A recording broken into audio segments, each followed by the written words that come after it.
प्यारे बच्चों, प्रार्थना से इस क्लास को हम शुरुआत करें।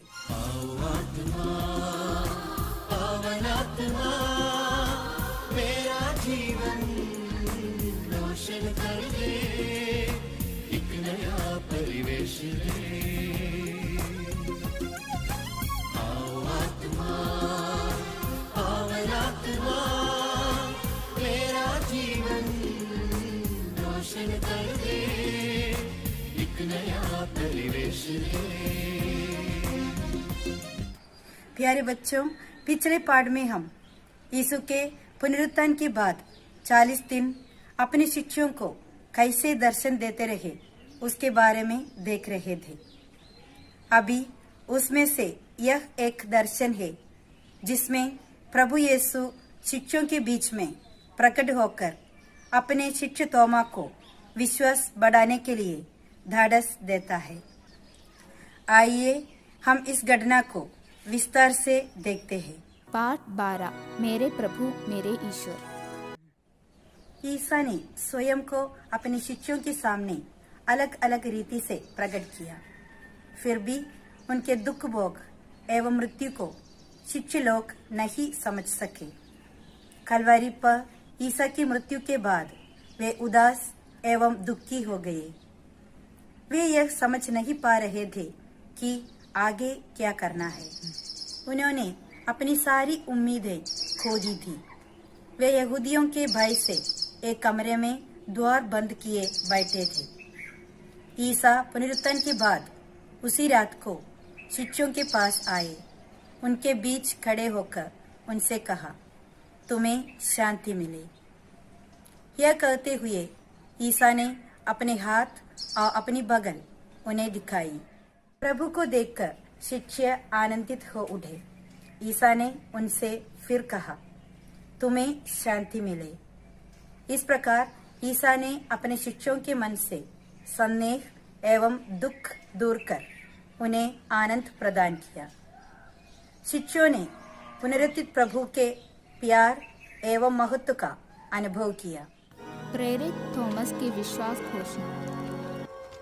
परंतु 12 में से एक अर्थात थोमा, जो दिदुमुस कहलाता है, जब यीशु आया तो उनके साथ न था।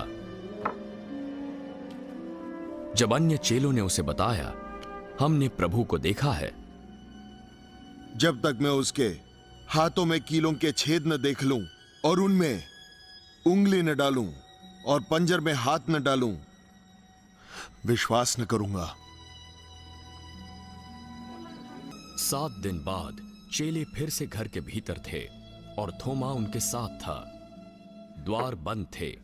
तब यीशु आकर उनके बीच खड़ा हो गया।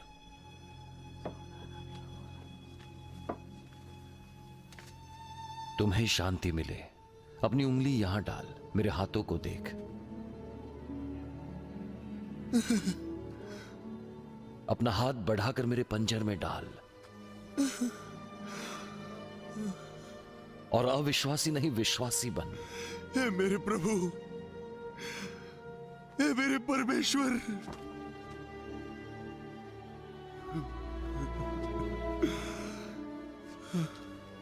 मुझे देखा, इसीलिए विश्वास किया है। धन्य वे हैं जिन्होंने बिना देखे विश्वास किया। मेरे प्रभु मेरे ईश्वर। ईसा के इन वचनों को सुनते ही प्रेरित थॉमस ने कहा, मेरे प्रभु मेरे ईश्वर। ईसा ने उनसे कहा, तुम इसलिए विश्वास करते हो कि तुमने मुझे देखा है। धन्य है वे जो बिना देखे ही विश्वास करते हैं। प्रेरित थॉमस ईसा को अपना प्रभु एवं ईश्वर स्वीकार कर रहे थे। विश्वास की यह सबसे उत्कृष्ट घोषणा थी। ईश्वरीय प्रकटीकरण का प्रत्युत्तर है विश्वास। ईसा प्रभु है, यह हृदय से विश्वास करना और मुख से स्वीकार करना ही विश्वास की घोषणा है। मसीह अनुभव। शिष्य वही है जो गुरु के साथ रहकर, गुरु को समझकर, गुरु के प्यार का अनुभव करता है। ईसा भी शिष्यों को सदा अपने साथ रखते थे और पढ़ाते थे। चमत्कारों एवं चिन्हों में उन्हें भी भागीदार बनाया। स्वर्गराज के प्रति अपनी भावनाएं उनको प्रकट की। इस प्रकार ईसा ने शिष्यों को अनुभव करने का अवसर दिया कि ईसा स्वयं कौन है। ईसा की घोषणा वे ही कर सकते हैं जिन्होंने ईसा के साथ रहकर उनका अनुभव किया है। प्रेरित संत योहन इसी मसीहानुभव को शिष्यों के प्रवचन का आधार बताते हैं। हमारा विषय वह शब्द है जो आदि से विद्यमान था। हमने उसे सुना है, हमने उसने अपनी आंखों से देखा है, हमने उसका अवलोकन किया और अपने हाथों से उसका स्पर्श किया है। यूदस करयोती द्वारा खोए हुए शिक्षित के स्थान की पूर्ति में नए व्यक्ति को चुनने के लिए मसीह अनुभव को ही प्रेरित पेतरुस आधार बताते हैं। पेतरुस ने कहा, वह प्रेरित योहन के बपतिस्मा से लेकर प्रभु के स्वर्गारोहण तक जो लोग बराबर हमारे साथ थे उनमें से एक होना चाहिए। शांति का अभिवादन। जब कभी पुनरुत्थित ईसा अपने को प्रकट करते थे तब वे यही अभिवादन करते थे, तुम्हें शांति मिले। बलिदान में याजक कई बार समूह को यह अभिवादन देता है। जब याजक अभिवादन करता है, आप लोगों को शांति, तब समूह जवाब देता है, आओ आपको भी। आप लोगों को शांति और आपको भी।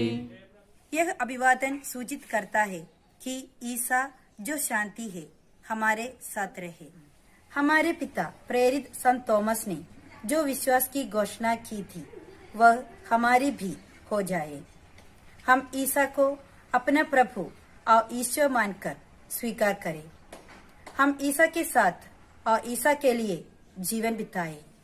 हम प्रार्थना करें, हे प्रभु मसीह, जिस प्रकार आपने संत थॉमस का विश्वास बढ़ाया उसी प्रकार हमारा भी विश्वास बढ़ाइए और आपकी अनंत शांति हमारे जीवन में सदा के लिए बनाए रखे। धन्यवाद।